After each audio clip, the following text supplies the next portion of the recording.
The greatest challenge in the office for me, without doubt, was starting my own business.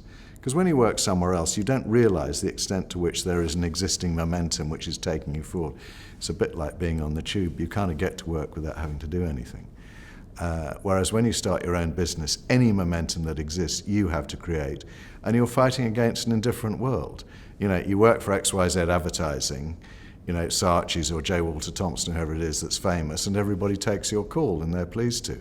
As soon as you ring up and say, hi, it's Roger Mavity from Unknown Advertising Limited, they're very busy for the next 20 years.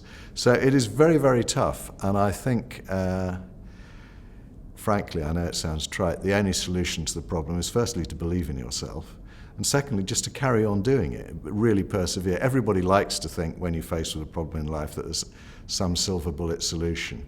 In my experience, there hardly ever is. It's almost always about just not giving up. It was very difficult at the beginning when I started my business, and you know, people that I thought would give us business didn't, and everybody was wanting somebody else to make the first move.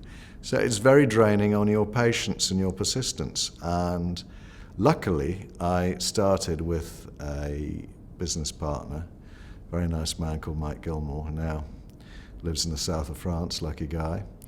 And although the business was my idea, he really kind of bought into it.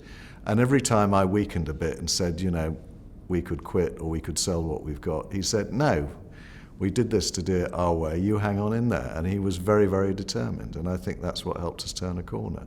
And then eventually a day happens when you do get a break, and then suddenly it starts to snowball. But waiting for that moment is a killer.